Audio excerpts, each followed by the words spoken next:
this isn't on my view though, so.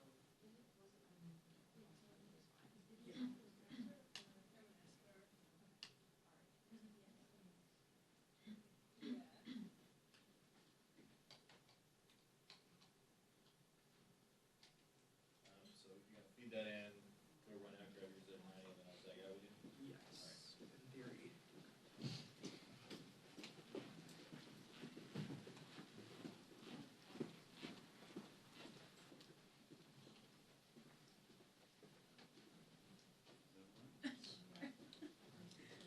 Yeah, it reacts.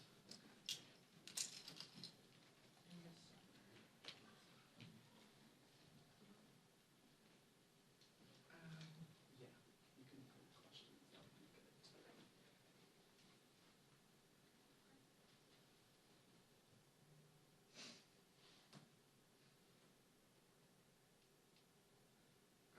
Yeah, you might have to reset it if it turns off, but like that's kind of the general, what I want it to look like. Okay. So I'm allowed to. Okay, you'll just keep talking. Okay. Thank you. Of course.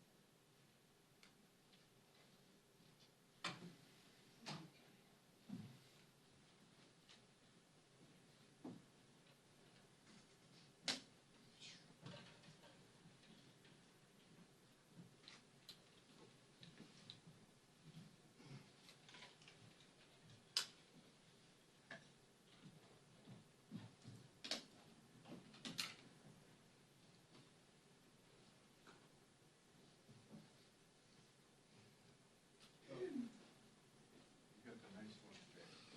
Yeah. Was it cold out there? Ooh. Rain comes later.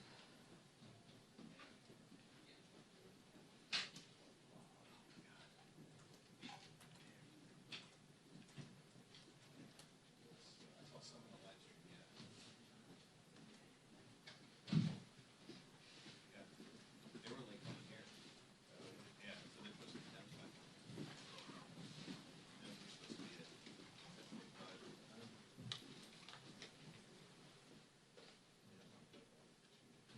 Oh no, other one?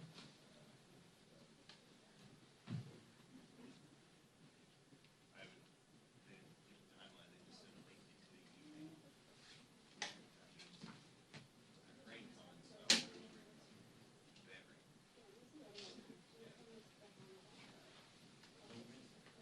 That I don't know.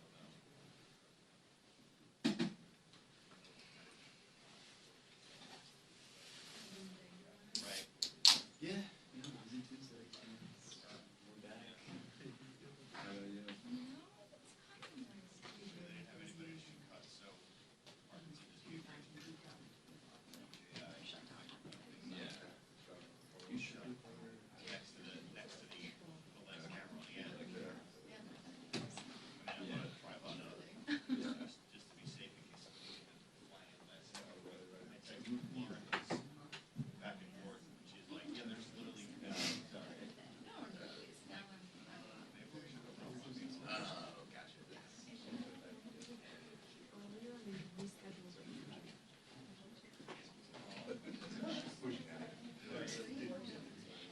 Yes. He sent me a great part video. And Rachel's the edited, first one I I supported, believe, so, but yeah. he's unedited. But like, When so like, I can hear it on here, No, I can it's put it right over the seat, so. Yeah. And I was like, just pray for it. I was like, sure. All right. Okay. And I didn't know what Chad was until I was like, I hope he's not like, Yeah, yeah, yeah. And then he goes, no, he's like traveling, like if you're whatever. And I was like, oh, okay. It's got a little bit of So,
Thanks so much.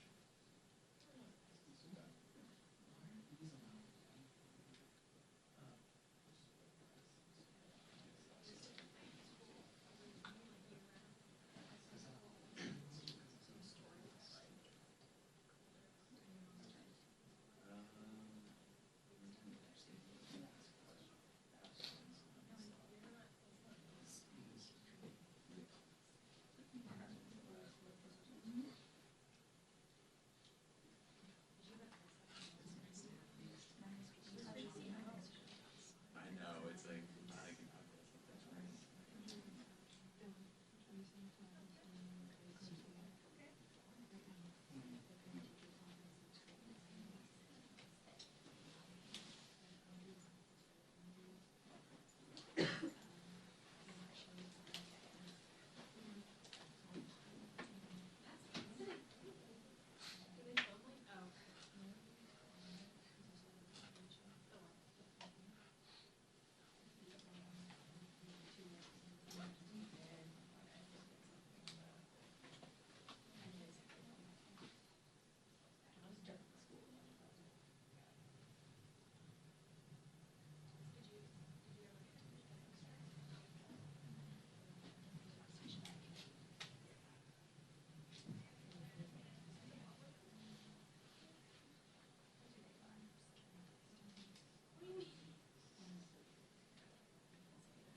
I mean, if they ain't here, I'd take their seat.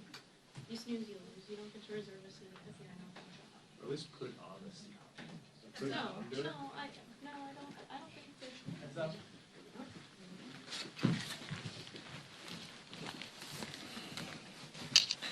Good morning and welcome back. As we come back into session following Republican. Good morning and welcome back.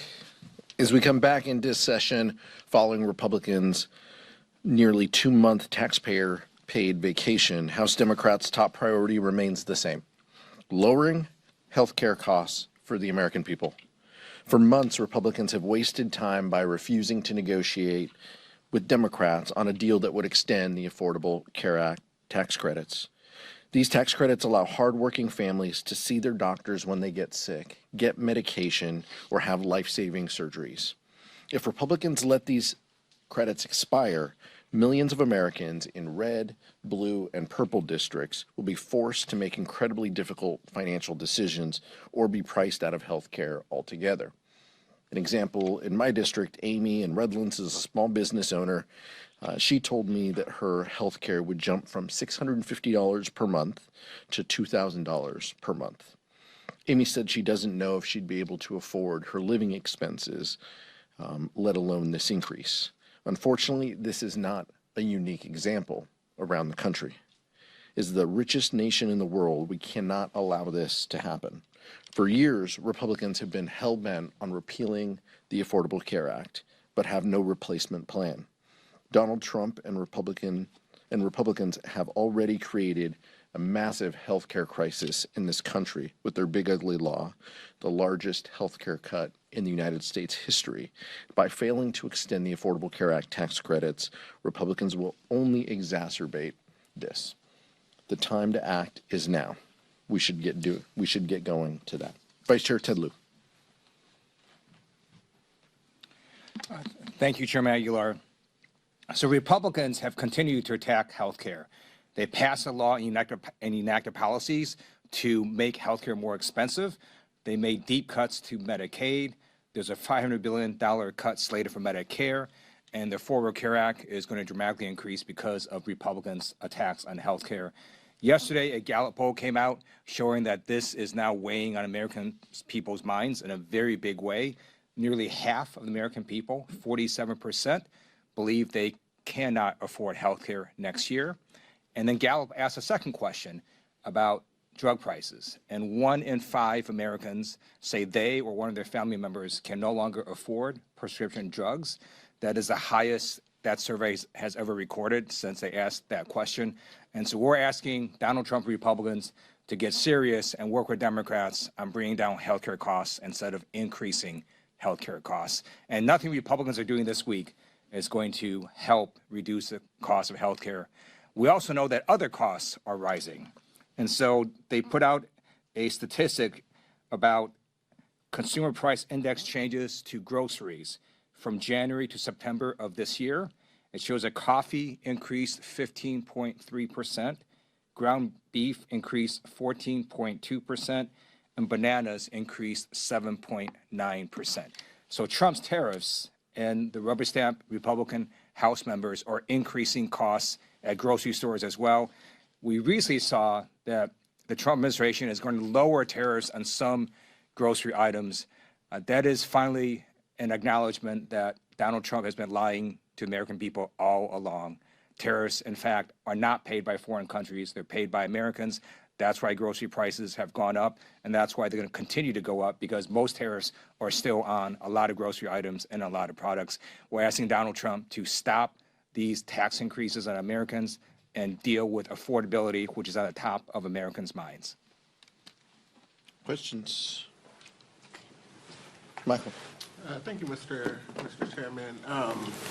So I know as chairman, you really focus on keeping, family business in-house. You often talk about having family conversations, in caucus meeting. But yesterday on the House floor, we saw, some really intense conversations between, members of the caucus lobbying, their frustration at Congresswoman Marie Gluesenkamp-Perez for the Garcia disapproval resolution. I'm curious, with this vote coming up, is this an episode that House Democrats can naturally move on from and get back to talking about affordability and healthcare and all of the things that you want to talk about? Or will there be some residue that you all will need to work behind the scenes to address before going forward? Well, I always respect that members have different viewpoints on issues. That's the difference between the Democratic caucus and the Republican conference. We're a coalition. We're a community. We're not a cult. We all just don't have one view if one person says we have a view. All that said, we disagree with the resolution that's being offered, and we should be talking about issues that affect the American people, including the healthcare crisis and the affordability crisis that we're in. All that said, this did not come up in caucus. This was not raised by any member in caucus. So we are all on the same page. We know what is in front of us. We also know the ridiculousness of the Republican calendar. They called us back, big show of having 5 days in session this week. We're voting on rehashed items from years past. This is the ghost of Christmas past coming back. CRAs and resolutions that have no basis in helping the American people. That should be our guiding point. That should be the focus of what we're doing here. And I don't think that's lost on the Democratic caucus. We're united. We're focused. We also know that in 50 weeks we'll have a true test of where we are, and we need to keep our eye on that ball and make positive change for the American people, and that can only happen with true accountability and oversight that we will do when we were in the majority. Eric? Can you comment more on this idea of $2,000 rebate checks that they're talking about at the White House? Would you guys support that in any way? I think it's incredibly clear. We have supported rebate checks. We could talk about the child tax credit and making the child tax credit refundable, which is what we did when Democrats were in control. We aren't new to this. There are tried and true strategies that put money in people's pockets quickly, so families can use it.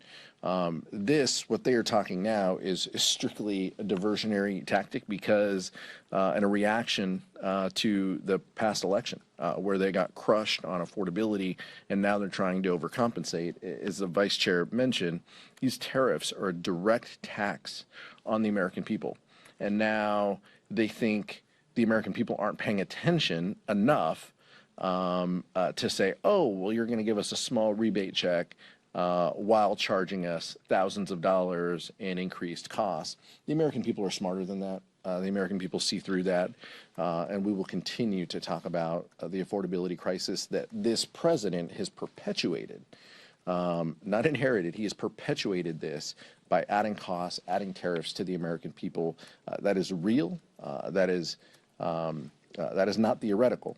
He is placing these costs on the American people and then taking a small portion of the revenue that's raised and trying to give it to farmers to not be upset with him, or potentially, as you're talking about, giving it directly to the American people to hope that they thank him for it after fleecing them for the past 10 months. Eleanor? What do you make of the reception that the Saudi Arabian Crown Prince is getting in Washington this week? And are Democrats at all concerned about having more nuclear cooperation with Saudi Arabia? Look, we look forward to further cooperation with countries and appreciate hosting world leaders to the Capitol and to D.C. There are concerns that have been raised in the past, and I don't think that we should, whitewash some of those concerns. So I appreciate that the Senate is having meetings potentially, and I know there are meetings in the House potentially tomorrow.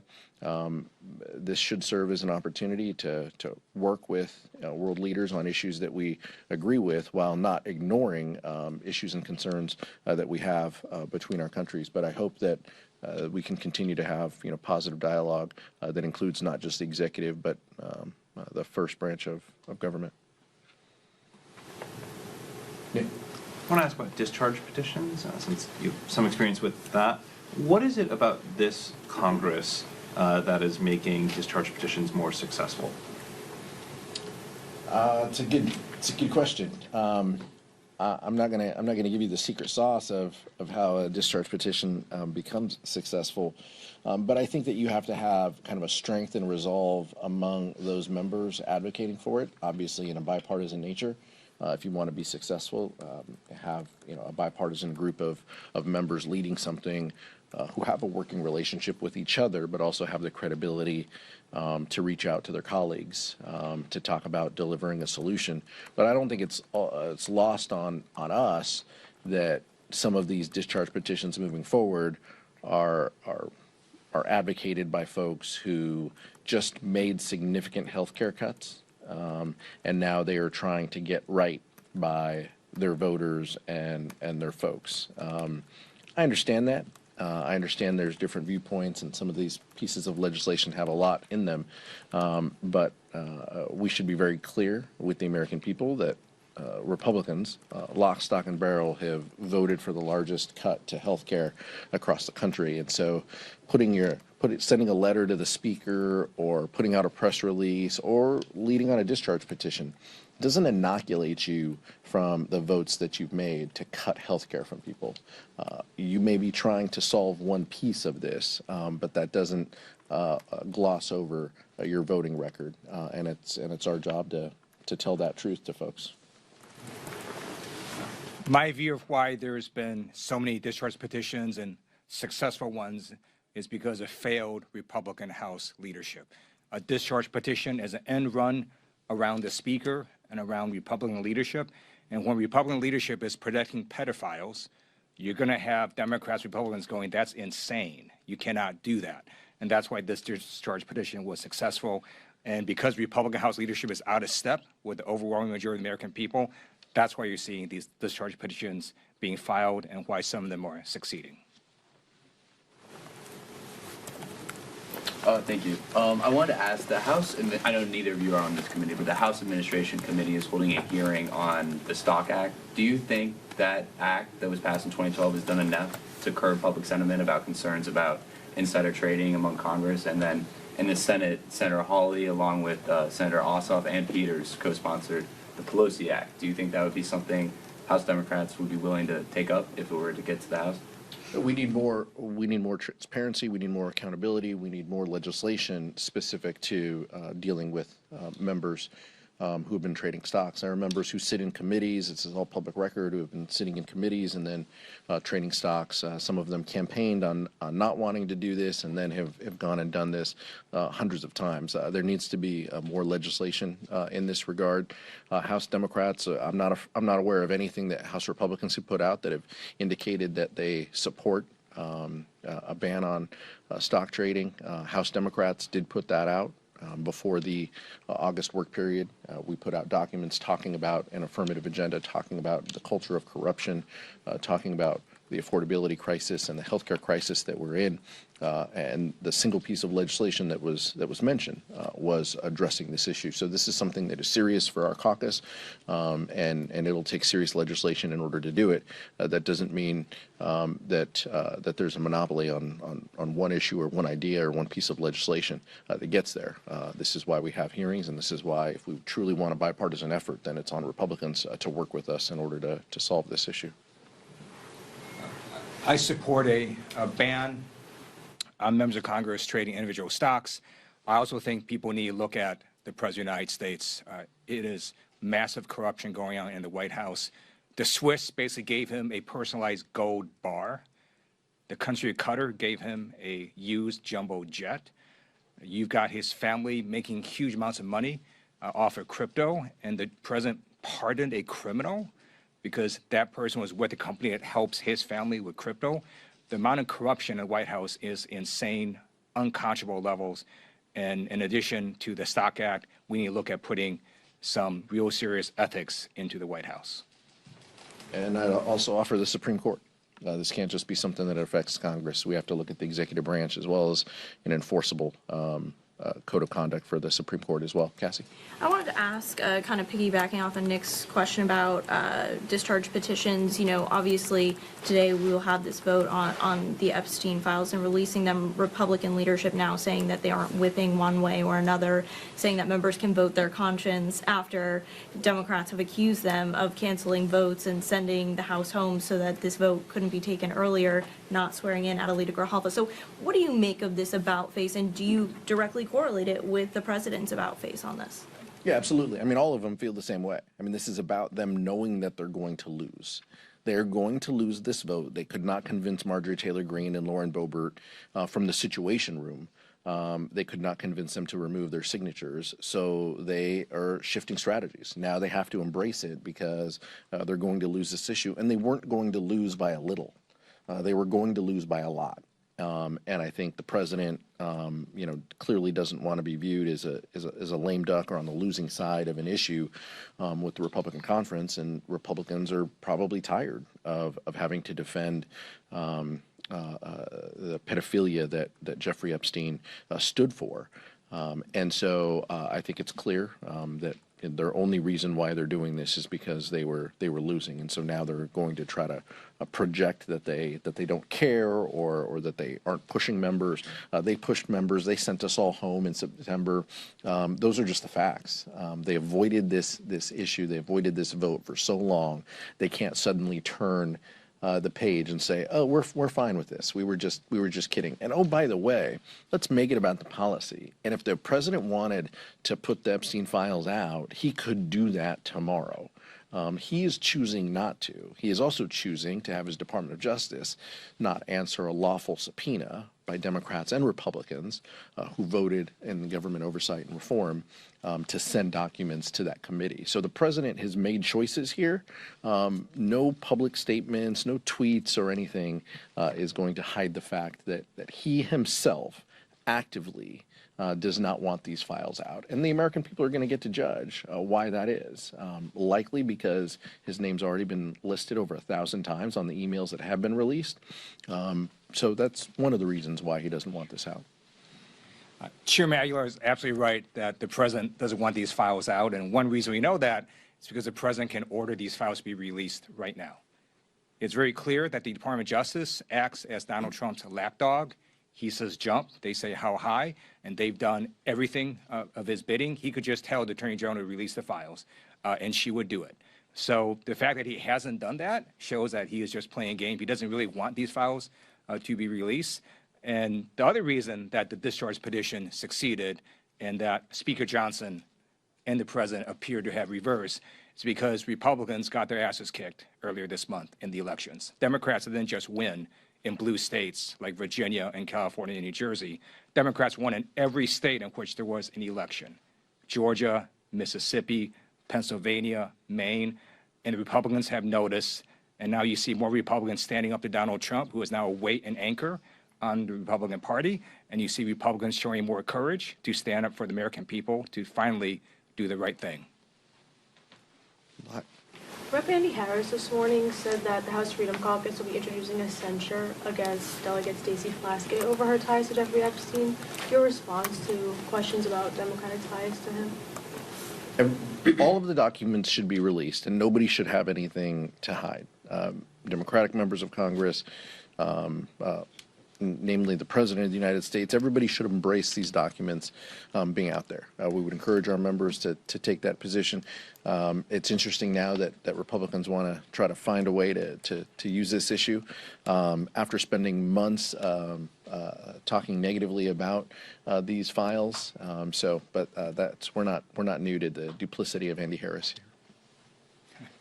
President Trump recently said that he doesn't mind the legislation on additional sanctions on Russia to be passed. Do you consider voting for it anytime soon? We've supported strong sanctions on Russia in the past. We think that there is space and opportunity to continue to try to stop Russian aggression through economic means and sanctions. That continues to be a view that is widely held on our side. Republicans have had a tough time wrapping their head around this because the president has embraced this, and then he said, no, stop, we're going to, because he's wants to cozy up to Putin himself. So I think the Republicans are better equipped to ask why the whipsaw of yes and no on this issue. House Democrats would support and look over anything that moves the needle to offer support to Ukrainian people and to put real screws to what Russia is doing on the economic side. So that continues to be a view that is widely held. We'll see if Republicans advance something that has support. The only way to end the Ukraine-Russia conflict is to stop Vladimir Putin. And you can do that by defeating his troops on the battlefield. You can do that by increasing pressure economically through sanctions. And the United States and Europe should be doing all of that. Because it should be obvious over the years, you're not going to get Putin to negotiating table unless he is stopped. And that's why we need to give Ukraine maximum support. Thank you.